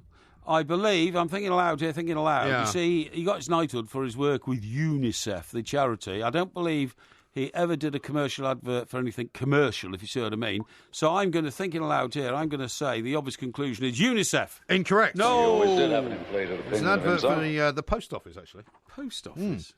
Everybody knows that. Question number 10. Final question. You currently have 3.5, which is half a point more than I thought you'd get. Can you make it 4.5? In what year was A View to a Kill released? Seeing you with a view to a kill. No, I know the group who did that. It was Take That. It was... Take That. No, it wasn't. No, Duran it wasn't. Duran. Incorrect. Duran. View to a Kill, Duran Duran. It was the last Bond movie. Yeah. And in that case... No, it wasn't. It was the last Roger Moore Bond movie. I see. In which case, it must have been... first one was 72. In what year? You notice the question is in what year, not what yeah, date. yeah, I'm not looking for the date of the release. It was he had a 12-year career as Bond. First one, 72. Thinking aloud. I'm thinking 84. Why am I thinking 84? Because in 84, Everton won the FA Cup. And I think I remember going to see it in the same year. I'm going 1984. Incorrect. He always did have an inflated opinion of himself. It was 1985. It wasn't. Yeah, it was. It wasn't. 1985. It wasn't. Yeah, I'm afraid it was. So you've got a grand total It wasn't. of It was 1984. 3.5 out of 10, which is half a point more than I thought you'd get. So well done. You're an expert on Sir Roger Moore. I'm gonna I check think my you've done notes quite now. well. You check your notes if you like. It was 1984. It was 1985. That was the Porky quiz. You can, of course, go back to Facebook if you missed it and watch it, and you can see whether there's any gerrymandering going on. This is the same list that I started with. It hasn't been changed. You can have a look at it. I'm quite happy if you wish to. Gerrymandered the first. No, I did not. Answer, and you knew that would put them off my thinking pattern. You knew. Well, you got the second one right. Yeah, of course I did, because I rallied myself, and then you started. Well, so how did I affect you by getting the first one wrong then? Because you're just a jerk, a slob. You've seen the time. Thank you.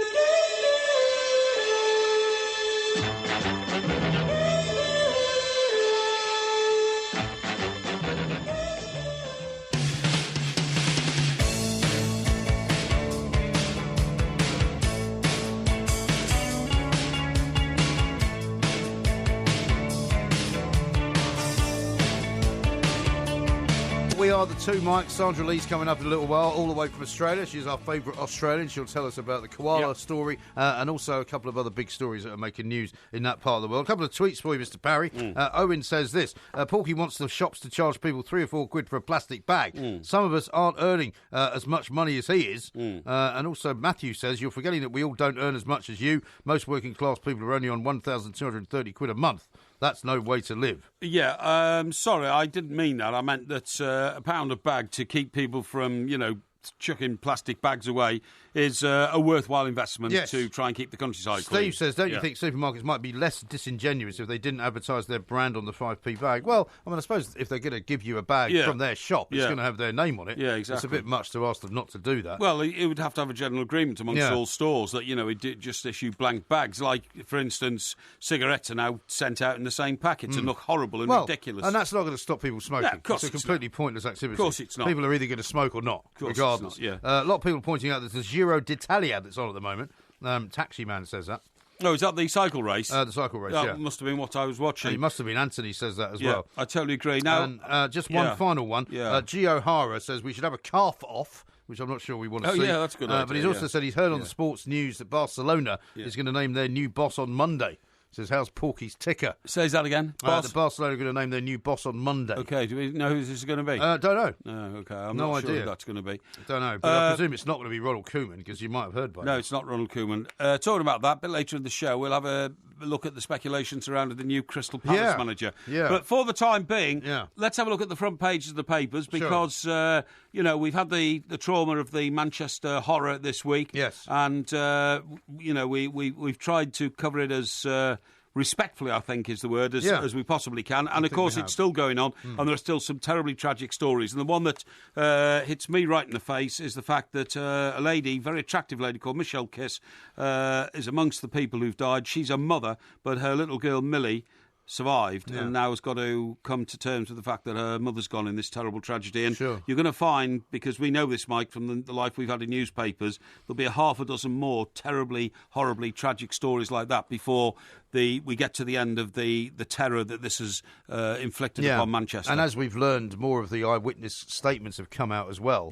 that I've been reading over the last 24 hours, and some of them are horrific. I read one yesterday about somebody who actually saw the blast as it happened, and how there was a massive flash of light, and then this blast, and people were trying to kind of protect their children, and a couple of these people who have died, one of them I think was protecting her niece, who did survive, that one you just mentioned, who's the daughter lived but the mother died. The Polish couple who went to pick up their daughter, they both died, and that's so I think there's two kids there in that family now don't have parents. There's one mother who's still in a coma, an induced coma, because her injuries are so serious. When she wakes up, she's going to be told her daughter was killed.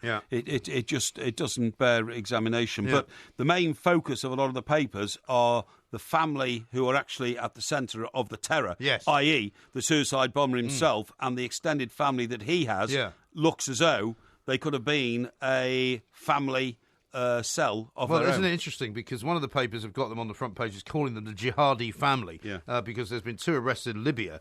The guy himself, who blew himself up, of course, is Salman Abedi. His father, Ramadan, and his younger brother, Hashim, were both held in Libya and after they were arrested for counter-terrorism. And the belief is in some quarters that his younger brother was planning to do a similar attack. And I mean, of course, this is the other reason why we also see in some papers with pictures of the army marching around, because the reason why the threat level's gone up is they think the bomb maker who made this bomb is still at large. They can't find the bomb maker. What they say is that these people were the cannon fodder of the whole organisation, the guys who put the bombs on their back, and then they become suicide bombers who constructed the device that led to the carnage. And you're absolutely right. On one paper, the Daily Mirror, the kid brother of Manchester suicide bomber Salman Abedi was planning his own atrocity, security sources fear. All of that is about what's happened in this country, but there's one piece here which I have total empathy with, and it's in the Daily Mail, and you get to the back of their coverage, and then they start asking political questions. And the question they're asking is, was a lot of what has happened in Manchester this week a result of UK government policy over the years? And they particularly focus upon David Cameron. Are we now paying the price for the chaos Cameron unleashed in Libya, says John R. Bradley, who is an expert on what was called after the Arab Spring. Yeah. Because what happened was, in a nutshell, was a lot of, sort of hand-wringing Western politicians in this country and in France and in other European countries, but most particularly, I think, David Cameron and Mr. Sarkozy, who was then the president of France, decided that, we'll get rid of dictators like Colonel Gaddafi, because the people who are trying to topple him are people who want democracy in their countries. No. They weren't. They were crazy Islamist jihadists who just wanted to take over their country, and that's exactly what happened. And now we find today there's a big Libyan connection between what happened in Manchester and the UK foreign policy under David Cameron. Well, isn't it also interesting that Salman Abedi's father, Ramadan, and his wife came to Manchester in that time when he was a rebel fighting against Gaddafi. Absolutely. And when it all became this terrible sort of chaotic war situation, they came to the UK. His children were born here. That's right. One of them has now grown up here and decided he wants to blow us up. That's right. He didn't like the way he was being treated or something. They were also given, a housing association house. That's right. Lately, the father and the mother have moved back to Libya. Absolutely. And they've kept the house. And so people are very angry about this. That's because right. They say, well, how is it possible, one, that they can do this, whereby they can kind of choose to live half their life in Libya half their life in the UK. That's right.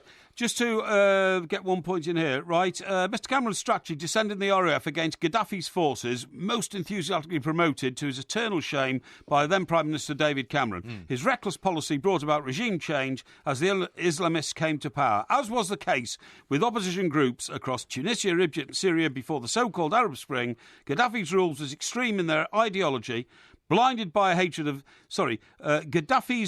those who were against Gaddafi's rule were extremists in their ideology, blinded by a hatred of secularist, non-religious governments and the West. Yes.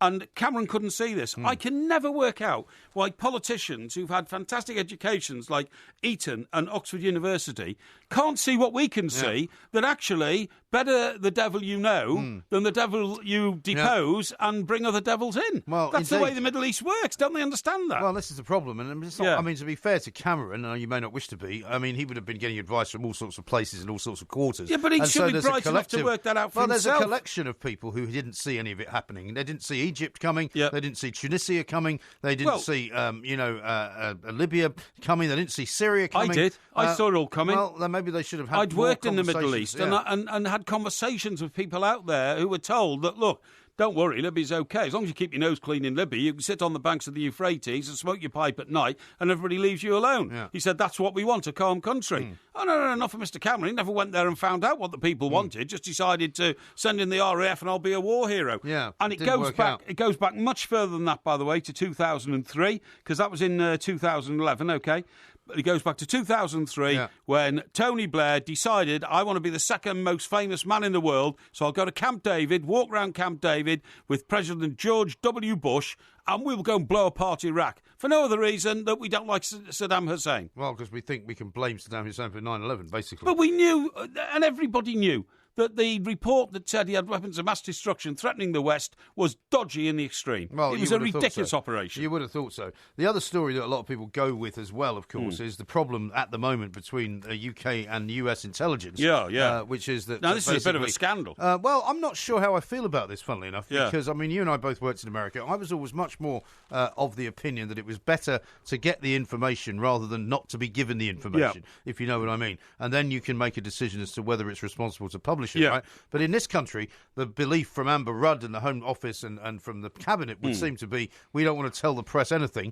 In America, of course, they're getting the same information from the same intelligence sources, and it's getting leaked. Well, and so now what we have on the front page of The Guardian is a leak of a picture of the battery, of the detonator, of the rucksack that this guy used. Now, apparently, according to Amber Rudd, this is causing a problem for the investigation. I'm not quite sure how that's true. And I'm rather, reluctant to agree with a British government who is keen to keep things from us, whereas the Americans are more keen to let it go out and for us to make our own minds up. All I would say is that the security services, in good faith, are exchanging information. So MI6 are giving them the pictures which haven't been seen yet in this country.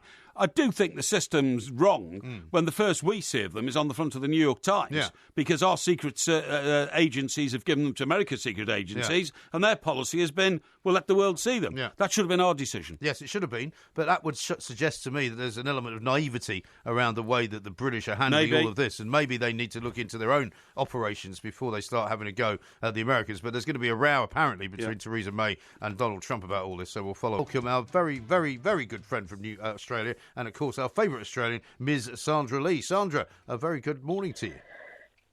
G'day, fellas, and how are you both? Very well indeed, Sandra, and better from hearing from you. Yes, absolutely right. We're in the midst of summer. Porky's wearing a pair of shorts, which is slightly disturbing. You may have seen a picture of his white legs on Twitter. I would counsel you not to do that if you've eaten anything relatively recently. But yeah, all is well. We've had a bit of a rough old week here, thanks to the jihadis, but basically we're recovering. Yes, well, that's good. And all of Australia is with every single one of you. And what a horrible, horrible event. Yes, really ghastly. Shocking, really ghastly. But let's talk about other things. What about what's going on? Porky told me earlier in the week that he's worried about koalas becoming extinct. What's going on down there? Well, it's been going on for some time, for the last probably about a decade now. Conservatives and animal protection people have been worried about the sort of like the devastation of the koala populations, particularly along the eastern seaboard, due to, number one, bushfires that absolutely decimate the population, and development and attacks by other animals, including feral dogs and feral cats. So they are really endangered, and they were put on the endangered species list about 6 or 7 years ago. But the thing is, Sandra, they are so unique. I mean, I'm sorry, you can't be so unique. They're unique to your country. They are one of the, a bit like panda bears in China. Koalas are seen as the cuddliest animal in the world. And surely the Australian people have got to... You must be able to do something to save the koala. It might cost a lot of money, but surely for your national identity and your national pride, more should be done, and it's got to be worth it. Yep, I agree with you totally. And I think the push now is to work out where the best place to, put up preservation areas for them and to move populations. They're incredibly localised, the koala. They like to stay in an area that they've been in for some time. Right. So there is a bit of a problem about how to move them and how to set up new sort of koala colonies. But that is the plan. It's to move them out of the growing areas where there is growing population and putting them into other areas, more regional. Okay, can't we just... not we, but you lot. Can't you just... You lot? Yeah, but the Australians, nice. Australian brethren. You mean Australian our Commonwealth cousins? Commonwealth surely. cousins, absolutely. Can't we just, find an area in Australia and say, I tell you what, we're going to build a eucalyptus forest which is 10 miles long and 10 miles wide, and this will be, the world's greatest colony of koala bears that's ever been created? Well, that's probably one idea that I could put on your behalf to sort of the people who are in that area. Yes, sounds great, doesn't it? Porky's eucalyptus forest. Yeah, that's right. I mean, it just sounds like a non-starter already. No, it's not. What's wrong with that? What's wrong with that? got plenty of spare land in Australia. Yeah, but there's nothing grows on it. It's a desert. Yeah, well, you have to irrigate it and, find some water from somewhere. The trouble with koalas, I guess, as well, Sandra, is that it's all very well saying they look like the world's cuddliest animals, but they're actually not very pleasant creatures, are they? I mean, my understanding, and I've not ever stood underneath a tree where a koala is living, but they're quite like urinating on people and they're generally scratching them. That's exactly right. And more than one or two sort of members of the royal family and international politicians and dignitaries have come afoul of our lovely cuddly koala, which is doing just that thing when they've been sort of putting them in their arms and saying, aren't they a cute, lovely little thing? And then all of a sudden, not so cute. Yeah, well, I'm sorry, but I mean, I have to object to this conversation. I work with this man, Mike Graham. I'm trying to preserve one of the world's favourite animals, and he's just telling everybody they're not worth preserving. I'm just saying they're not as nice as they look. Because they urinate all over people all over the time. Well, every living creature urinates. No, but they just got to teach them where to urinate and when. Yeah, but they're up a tree above you, generally speaking. In that case, irrigate the trees or something like that. Yeah, well, I mean, I'll tell you what, talking of people doing that kind of thing to each other, I understand, politically speaking, down in Australia, there's a bit of toughness going on in the Parliament because Malcolm Turnbull is having to kind of make concessions to the left. And what's going on there? It's all about the budget, wasn't it, Sandra? Yes, that's absolutely right. Well, the government is losing ground in the polls. Every 2 weeks there's a new poll here in Australia, and ever since Malcolm Turnbull rolled the previous Prime Minister, Tony Abbott, on the basis that he had lost 30 news polls in a row, since then Malcolm Turnbull has lost 14, so he's almost at the halfway mark. Right. So he has to move to the left because that's where it looks like the voters are going in all of these polls. So the last budget that he put out, which was only a week and a half ago, was very much a Labor budget. It stole the thunder from Labor. Yep. It gave them no ground to launch their own attacks. So he has moved left, and he's left the Liberal national base completely high and dry. So who knows what's going to happen at the next election? It looks like if the polls continue the way they are now, it'll be an absolute routing for the Liberals, and Labor will get back in. I was going to say, I haven't had an election for a couple of weeks, so I mean, you must be due one, right? Yeah, you haven't had a new Prime Minister for a few months. I mean, I'm told from looking at my economic reports here that it was all to do with the fact that he was under pressure to pass a banker-bashing budget, and eventually he conceded and did. Yes, well, that was one of the big things that he did. He's put on a $6 billion levy on 4 of the big banks and one of the private banks. Yep. And that will then, of course, obviously be passed on to every person who has a bank account or a home loan or a superannuation fund, because the banks, of course, they have to absorb the cost, and we all know what that means, pass it on to the consumer. Well, indeed. Now, Sandra... There's a rich guy there who could help out. I was going to say, we've got a story here about a guy who is so wealthy and so generous, he's become the biggest philanthropist in the history of your wonderful nation. Where's this guy get all his money from, and what's he all about? Yes, he has. He's dug it out of the ground. He was one of our great iron ore magnates. Twiggy Forrest is his name, Andrew Twiggy Forrest. And at the moment, he's worth $4 billion, according to Forbes magazine, which is down on his greatest wealth of $12.7 billion in June of 2008, when his Fortescue shares mining hit an all-time high. So with the downturn in the iron ore industry and exports, he's obviously sort of gone off the boil a bit. But his $400 million donation to various charities was the biggest single donation by a person who is alive. There's been a bigger one in Australian history, which was done by a chap called Paul Ramsey.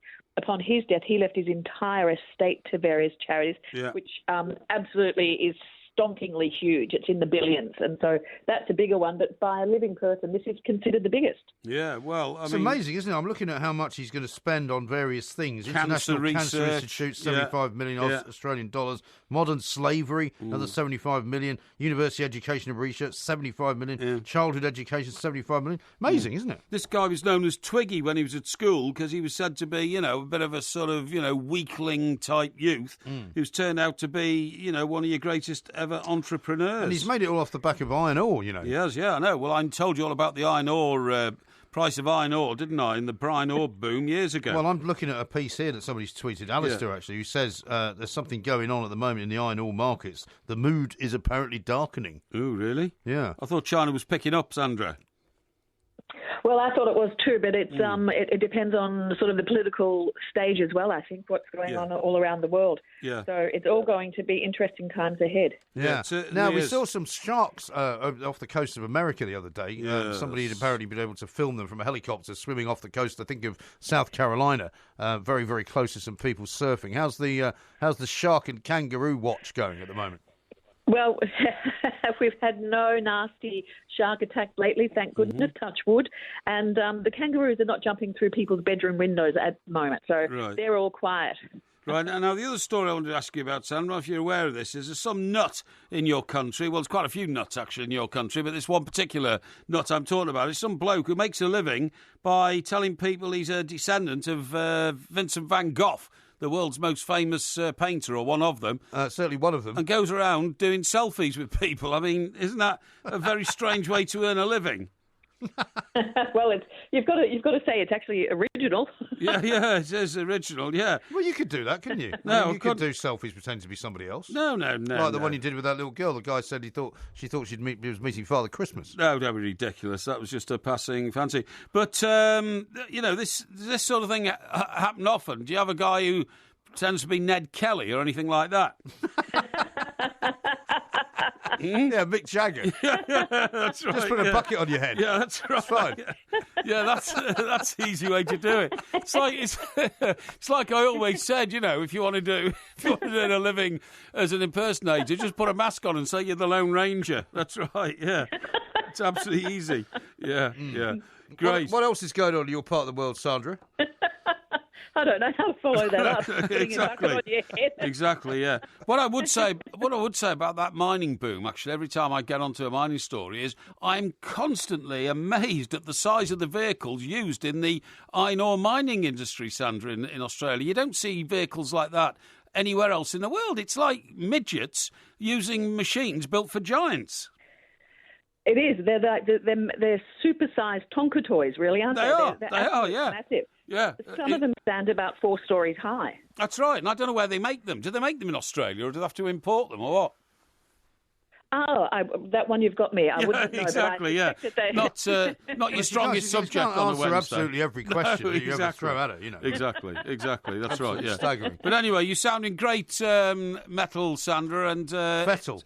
Sorry? Fettle. Fettle, yes. Metal. And metal, yeah. You can be on your metal. Yeah, be on your metal. You can be on your metal and in fine fettle. Yeah. I know you're both of them, so that's all I was going to say. Exactly. Yeah. Thank you very much. Thank you very much for that. Sandra, very, very delightful to talk to you, Sandra. as ever. Have a great week. We shall speak to you very soon. Yeah. Sandra Lee, they're reporting into us from Australia. Yeah, Matt says this: I'm not sure on irrigating Australia for the koalas, but send Porky and he can certainly irritate Australia for them. Oh, yeah, really? That's very nice, isn't it? Yeah, very nice. Yeah. Somebody trying to have a go at me again just because I'm trying to, once again introduce a socially responsible policy to save one of the world's most favourite animals. I think. Let's all have a laugh about the fact that the koala bear could get wiped out. Well, you say that. Within a few years, and nobody cares except the Porkmeister. Come on, mock me for that. Mock me for my social conscience. First of all, you should know precisely what you're dealing with, and that koalas are vicious, horrible little beasts, and they're far too good at protecting themselves to ever become extinct. Only so in I don't your think you eyes. need to worry about it at all. In your eyes. And Tracy says this on the subject of straws. Yeah. On that topic, she says, I use a straw to drink my hot cocoa. Yeah. It helps to disperse the insoluble cocoa solids. Shouldn't you be stirring it better? I was going to say, get yourself a bigger spoon and stir more frequently. It's idleness not stirring your cocoa and drinking it through a straw. Yes. There you go. Well, there you are. That's told you then, Tracy, isn't it? We've got lots more coming up, including Porky Vision, not far away.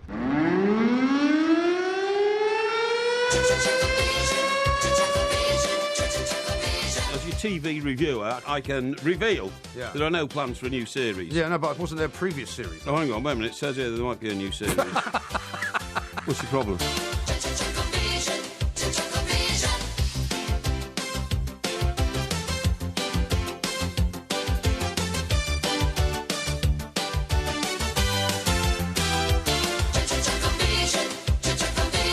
That music can only mean one thing, of course. It means that it's time for Porky Vision, the TV review that you will not want to miss. Porky was telling us earlier in the week that he's now got a whole array of great new equipment, which means that Porky Vision will become even more, I suppose, all singing and all dancing than it was before. Absolutely. Complete with sound bar. Absolutely. Complete with sound bar. Now then, let me tell you that there's one show which everybody's raving about, which I think is utter rubbish. Yeah. And it's called The Durrells. The Durrells? Yeah, the Durrells. I don't know that one. Sorry, the Durrells. What, right? as in Lawrence Durrell?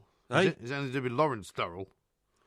Lawrence Durrell, who's he? Was he not the guy? Was he not connected to All Creatures Great and Small or something like that? No. This there's a Gerald Durrell, isn't there? There's a Gerald Durrell, yeah. But that's nothing to do with it. These Durrells. Who's Lawrence Durrell? Am I making that up? I don't know. Now these Durrells people, okay. Let me tell you that it just doesn't work. Right. Now the basic plot behind this is this very attractive woman, right, has a husband who's a bit of an ogre. Yeah. And they live in like somewhere like Purley. Okay. In suburban Surrey. Suburban Squire, famous place. Yeah. Sort of suburban London, Greater London, Surrey, you know. Right. And like Sutton. Like that. No, not Sutton, no, Purley. And he dies, and she's got like this, menagerie of like 4 or 5 children who are all, individually sort of, what's the word? Dysfunctional. Okay. Dysfunctional family. Right. And then she finds out when her husband's died that he actually hasn't got any money. So they're broke, and he's never made any preparations for them and all that. He dies suddenly, they have to sell the house. Right. So she says, "We'll go to Corfu." Uh-huh. So they go to Corfu, and then really what the story's based on is they get this rambling old house in Corfu. Right.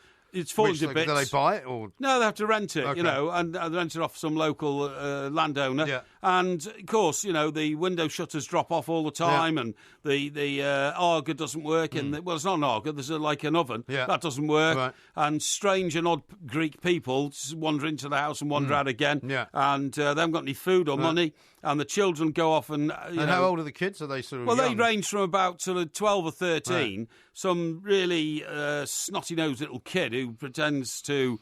who has this interest in nature, you know what I mean? Oh, yeah. And goes off and sort of finds tadpoles and all this kind of stuff, you know. Right up to, like, a guy who's the eldest son who wants to be a playwright and but none of them earn any money. Yeah. They haven't got any money. And the plot is the same in every episode. Finding a way to make money and doing things like, going and catching fish and selling them at the local market and being found, that everybody's selling it cheaper and all. It's Sounds rubbish. very bizarre. Oh, it's drivel. It's rubbish. But it's supposed to be charming, the charming life of a British family abroad, you know what I mean? And she's a very attractive woman. Anyone in it that we would know? Well, yeah, she's good. She's good. I don't know what her name is because I've forgotten because it's drivel. I don't like watching it. Yeah. But... it's rubbish, not worth watching. It's on Sunday at 8 o'clock. Okay, I'll definitely not watch that. Don't watch that, okay. I won't bother. Now what's good to watch? Now, what is good to watch? I've been watching Versailles, actually. No, I can't stand Versailles. No? Everybody watches it because they think it's going to be full of sort of semi-porno sexual activity. That's not why I watch it. And quite frankly, I find the whole thing moves at such a slow pace, I cannot watch it. I cannot watch it. Now, Grantchester, I've told you about. Yeah. And it's getting worse, Well, there's plenty of Rogerisation going on there, isn't there? Well, there's plenty of Rogerisation going on between a vicar and a married woman, which the bishop doesn't like, and he gets so confused, he pushes off. But the plot in the last episode was utterly ridiculous. Was it? He goes off and decides to join a Romany camp, okay? Oh, yeah. Right. This is the vicar. Yeah. And he's gone to this Romany camp to try and get the money back from the head Romany, who is a bigamist and who used to not be a Romany. Right. He used to be the husband of the woman who runs the vicarage in Grantchester. Blimey. So he's gone off and found him. Yeah. But then he gets murdered by some guy who smashes his head open. And he's lying in state in one of the Romany caravans. And they all say stupid Romany things like, we bury our dead before day goes down. Oh, yeah. Read over his body. And he says, well, I can't. I don't know if he's a consecrated Christian or something like that. So read over his body, give him the passage. This is all a bit stereotyped. Oh, terribly stereotyped. And then... they start a fire and they start throwing all his belongings on the fire. Right. And he's saying, "What are you doing? This is what we do. We are Romanies and all this." Honestly, it's utter drivel and rubbish. Okay. And that's when's that on? Is that Sunday night as well? That's Sunday night. I think that follows So the there's two Durrells. shows on Sunday night. Yeah, the that we Durrells shouldn't at 8 bother with. o'clock, rubbish. Right. Grantchester, 9 o'clock, rubbish. Right. Before those two, There's a show on at 7 o'clock called Big Heads, right? Big Heads. This is on the same channel. Okay. And this is Jason Manford, who I think is, quite a commendable comedian, and he's got a bit of a track record of upsetting people occasionally, that kind of stuff. I'm not a big fan of his, to be honest. Well, I'm not either, but I don't get why anybody watches this show, because what happens is, it's called Big Heads because you get a load of people doing things that you used to do in things like, the Eddie Waring show. Eddie Waring? Yeah, the Up and Under. Up and Under, yeah. He used to host that show with the pervert Stuart, what's his name? You know the guy I'm talking about? Yes, I do. Yeah, that's right, yeah. And what was it called? It's Celebrity Knockout. It's a knockout. It's a knockout, right? So what they do is they've recreated Eddie Waring and the perverts. Got a great ring to it, isn't it? That's right. Yeah. So they recreate this type of thing. Right. It's a knockout Right. by getting people to try and run up a platform that's coming down the other way. Okay. You see what I mean? More like a sort of cakewalk type staircase thing. And then getting them to walk across a lake on floating buoys, which the minute you tread on them, turn over. I've seen a show like this where you're jumping across like an area where you could fall into the water. That's right, and all got this these big balls you have to jump across. Yeah, that's right, and all that. But that's been going for a while, isn't it? No, but the reason this is different is because everybody who takes part, who are just ordinary members of the public, have to wear a huge head of a famous celebrity, like Donald Trump, or like funny enough, Sir Roger Moore, or something like that. Right. And that's the only difference to It's a Knockout. How bizarre! And I just don't get it. Well, they're always trying to come up with these new ways of making a game show different, aren't they? That's why it's called Big Heads, because you you wear a big head. Yeah, what you were doing 40 years ago, except you do it with a big head on, so that's rubbish as well. And so that means on a Sunday night, as far as I'm concerned, there ain't anything worth watching at all. Complete write-off. Yeah. And I'd like to go back to the days when we had Heartbeat on a Sunday night. Sunday night sounds pretty dreadful, to be honest. Or All Creatures Great and Small. Didn't that used to fascinate you? No, I never liked that show. I loved All Creatures Great and Small. I loved Heartbeat on a Sunday night. No, I loved Sunday night is, shows. I used to like watching Homeland on a Sunday night, but that's finished now. Yeah, well, I mean, that's rather more adult, isn't it? But when I used to get home from, a hard day's labour in Fleet Street and all that on a Sunday, I used to love sitting down watching one of those comfort shows, you know what I mean? However, there is a brilliant show that I've watched this week, and it's called Inspector George Gently. Oh, yes. And this is brilliant. But that's another show that's set in the past, isn't it? But kinder, well, there's so many shows that are set in the past now. Yeah. It's set in the. Funny enough, well, they brought it back for 2 episodes, right after they'd said it had finished, and they brought it back distinctly to put it into the 1970s. Right. So the first episode is just after Christmas 1969. You see what I mean? Yeah. And it's really good. It's set in the northeast, Durham actually, rather than Newcastle. But they go all over the northeast, a bit like Vera. But the strange thing is, Martin Shaw is Inspector George Gently, right? And he's got a sidekick called Lee Ingleby. Mm. No, sidekick is actually the actor is called Lee Ingleby. Okay, but he's called Inspector Bacchus. Bacchus, as in the wine god.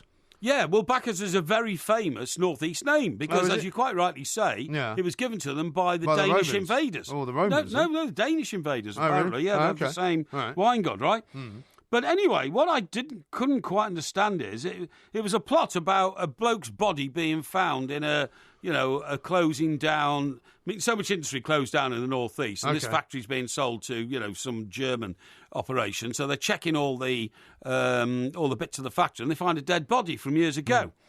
And it turns out, that a woman has been sent to jail for the murder of her husband, but she's not guilty. And Inspector George Gently uncovers all this. Right. But during the course of it, it's discovered that Lee Ingleby, who's Bacchus, Inspector Bacchus, was the cop in charge of the case all those years ago, who bent the evidence to put this woman in jail. Oh, dear. Because he was under pressure to get a conviction. Yes. So he's had to come clean, and Inspector George Gently said, "You disgust me," and all this kind of stuff. Right.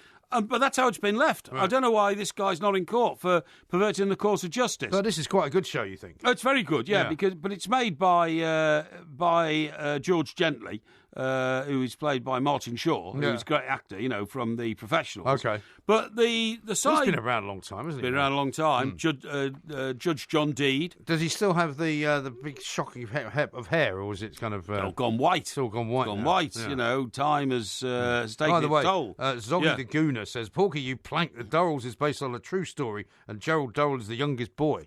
Oh, is he? Yeah. Oh, I see. Right, so what does that mean that he grew up and wrote about it then? Well, he must have done, I suppose. Well, yeah, he grew up in Corfu then. Oh, I see. Okay, yeah, all right. Well, it's still rubbish. Yeah. But anyway, there you go, Gerald. So what happens here is that the side plot is that George Gently is on the brink of retirement, and senior officers want to push him out. Oh, yeah. Because he's like the police equivalent of a bed blocker, you know what I mean? Yes. You know, they want to start promoting officers from beneath him and below him and all that kind of stuff, you know. And one officer in particular, you know, you get a sort of strange feeling about him, you know, sends a shiver down your spine, Assistant Chief Constable, who's sort of trying to paw the female officers, you know what I mean? Yeah. And all this kind of stuff. Yeah, shocking. Very, very 70s-ish. But a great show. And then what's happened is there was going to be a sequel this coming weekend. Yeah.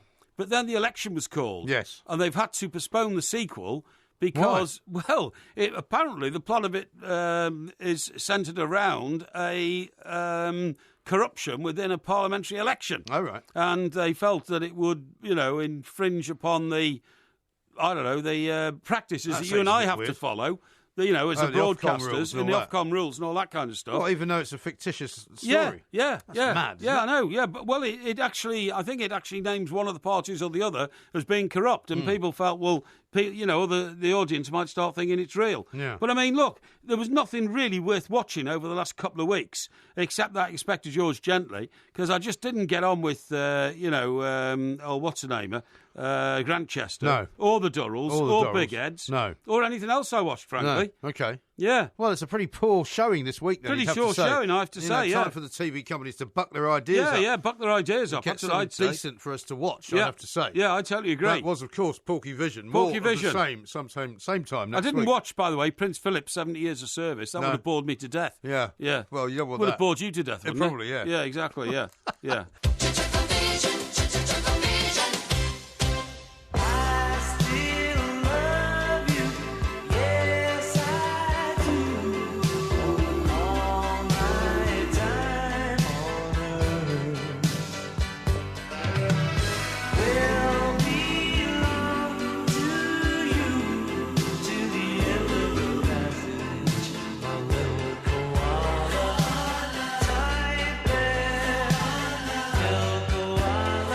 You don't even know what this is, right?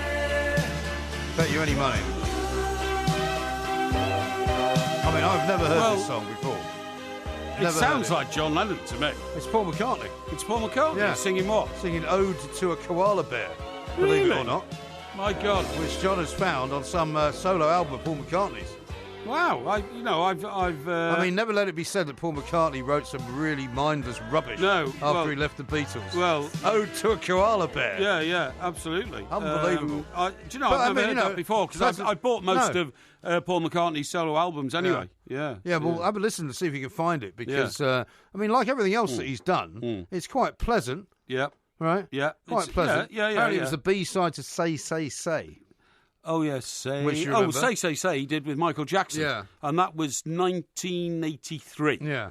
Because I was in America at the time. Well, he didn't spend much time doing Ode to a Koala Bear, did he? No, he didn't. No. Well, I mean, they're always quite pleasant songs. You they just kind are. of think, surely you could do better than this. You know, he did the Frog song. Yeah. And all that kind of stuff. You know, they were quite pleasant songs, but not of any great standing. Yeah. No, I totally agree. Exactly right. Now, we're going to do, and we'll talk more about this tomorrow, the warm-up show from 1 to 4 in the afternoon ahead of the FA Cup final, which is a 5:30 kick-off on Saturday. Yes. But what about this story that we didn't quite get into about how the threat level is now critical, and Wembley security has been described as a shambles? Yeah. Because we've now got Arsenal cancelling the showing of the game at the Emirates, because they were going to show on a big screen. You know, they're going to let another load of people coming in. Well, I didn't realise they've cancelled that. Chelsea have now cancelled their victory parade. Now, you and I spent a lot of time yesterday saying, you know, obviously life has to go on. Yeah. You can't cancel everything.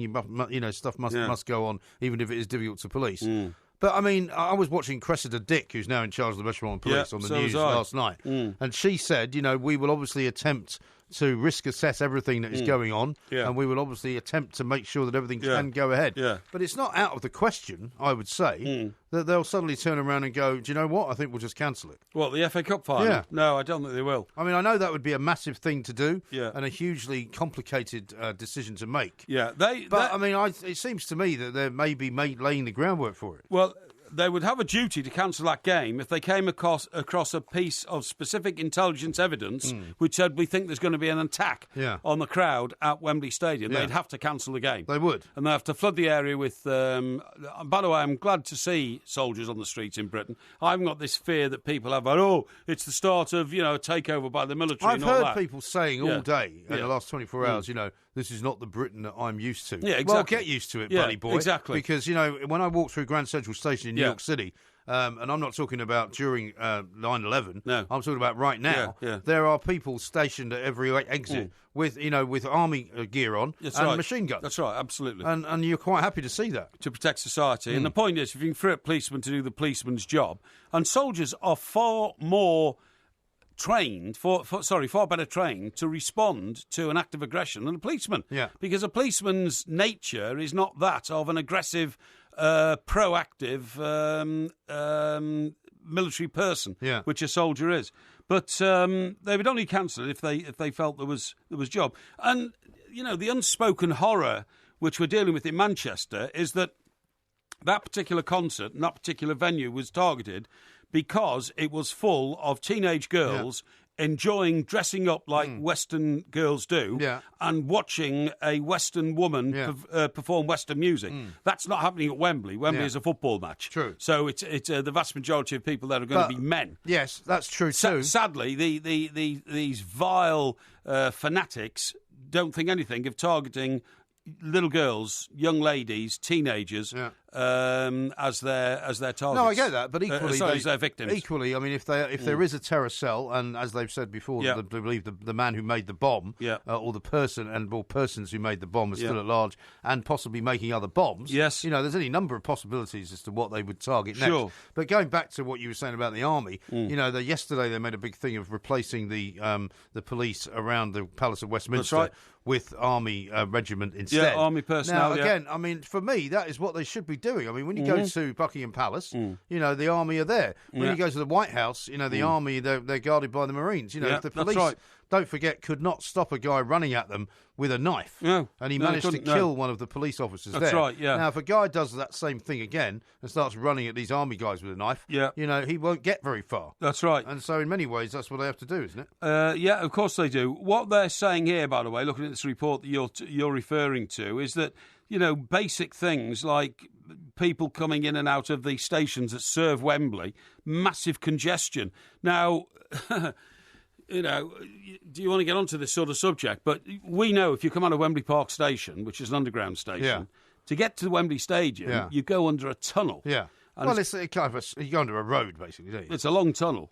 And, I mean, it is the sort of territory where if an explosion took place there, it would be utterly devastating because of the enclosed space in which you're walking and that kind of stuff, you know what I mean? And you're then, into a bowl of 100,000 people. Yeah. So it is a very, it's a very, I'm not going to say vulnerable because all big crowds, I suppose, are vulnerable. But, I mean, what I'm saying is, to a fanatic who was looking... And they do look for a lot of people in the same place at one time. It's an obvious target, isn't it? Sure. Yeah. And there are many of them over the course of the next few weeks, so we'll just have to see how it all plays out, I suppose. Yeah. Hopefully it all goes ahead. And, as we were talking to Mark Bosnich earlier on, Chelsea are in with a chance of making a double happen. Yeah. Because now, as I said before about Jose Mourinho and Antonio Conte, you're basically looking at a situation where one of them is going to want to be crowned manager of the year. Yes. I think Jose Mourinho now fancies himself as being manager of the year. No, because of what he's done. Well, above winning the Premier League. Yeah. Well, it has happened before. Yeah, because he's taken a team, and I know that they finished sixth instead of fifth, but he's taken a team which was not thought to be particularly brilliant. Yeah. I know that people say, but they spent a lot of money. But, he's basically got Manchester United back into the Champions League. Yeah, he has, Which was looked like an incredibly difficult thing to do in September of last year. That's right. Amazingly, David Moyes, who got stood down from Sunderland, on the same day as the League Managers Association dinner. Did he go to that? He went to it. Did he? But he'd won it twice before. Right. And he hasn't never won the Premier League title, but you're absolutely right, because he did so well one year getting Everton into the Champions League, and on another year, getting them right up there and getting to the FA Cup final and all that. He twice won the Manager of the Year award, So it doesn't always go... Speaking of Everton, by the way, I see there's a piece in the Mirror saying that Everton are now looking to ask about 50 million quid for Ross Barkley. Yes. Because that still hasn't resolved itself. No, it hasn't resolved itself, no.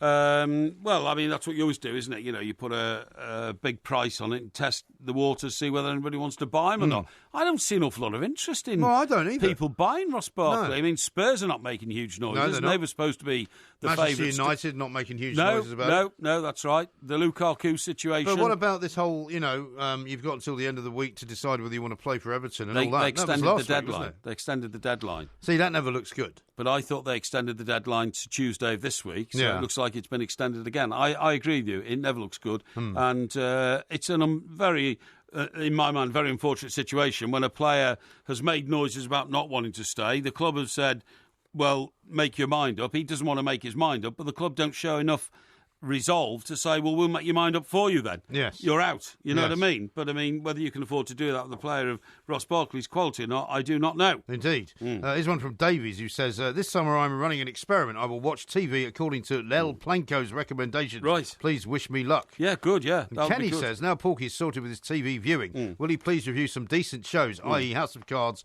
Breaking Bad, Boardwalk Empire, etc.? Yeah. Well, there's that great film or series coming up called Riviera, which you might be able to start It's coming watching. out on June the 15th. Is it? And the amazing thing is, I thought, I wonder what night of the week it's on. It's not. It says June 15 series, i.e., I don't know how many episodes there are. It says 10, say. Well, I'll say there's 10 or 12. They're all available on June the 15th. Well, House of Cards launches, I believe, this weekend coming. I'm not sure if it's Friday or Saturday night.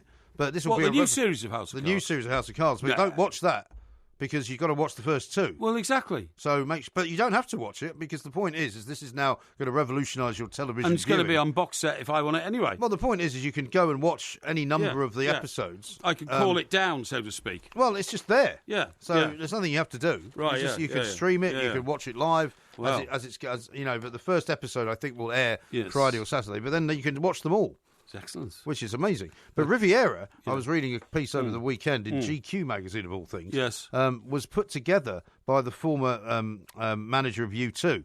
Oh, that's right, yeah. A guy who spent 35 years melding sort of U2's career and making them the richest rock band in the history of rock and roll. Right, yeah. 750 million was the last tour money gross that they made. Yes. Thanks to him. I think McGuinness, his name is it? I think it's McGuinness. And funny enough, I read a review. In fact, I've got a review of U2's first concert and their New World Tour. Oh, this is the Joshua Tree, right? Yeah, the Joshua Tree. Yeah, because they've started, I think they've kicked it off already in California. They have, that's what I'm saying. Yeah. And I had the review of the first one here.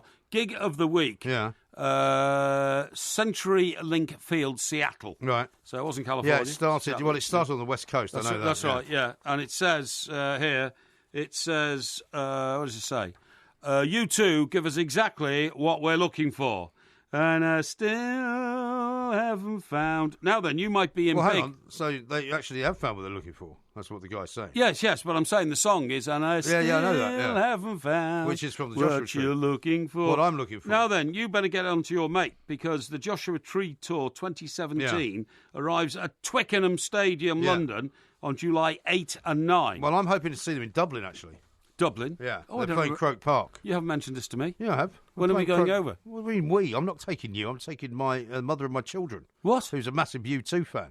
Why would I be taking you? Well, this is a collaboration, What do you mean it's a collaboration? Well, we talk to the group's producer all the time on the radio. He's a big fan of ours. Steve Lillywhite is a big fan of ours. In fact, we'll be talking to him. He's a big fan of Chelsea. We'll be talking to him on FA Cup Day. Excuse me, I know we will. Yeah. But he's a fan of ours. He's not just a fan of yours. Well, he's a fan of mine initially. He's a fan of ours. He's a friend of mine because I've met him now in New York. What makes you think that he's a friend of yours? He wouldn't let you just go off to a U2 concert on your own. I'm bound to be invited. Well, it's not a question of being invited. It is a question of being invited.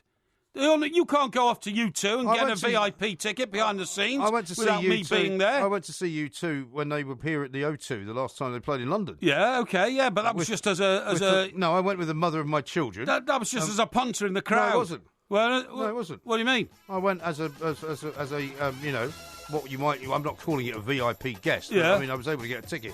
Thanks. Well, all right. Steve. Well, the mother of your children's already seen them then. So I should abandon her and take you? Have you lost the plot completely? No, I need to be in on this trip. Have you seen the time? I want to be on this trip. Stop shouting.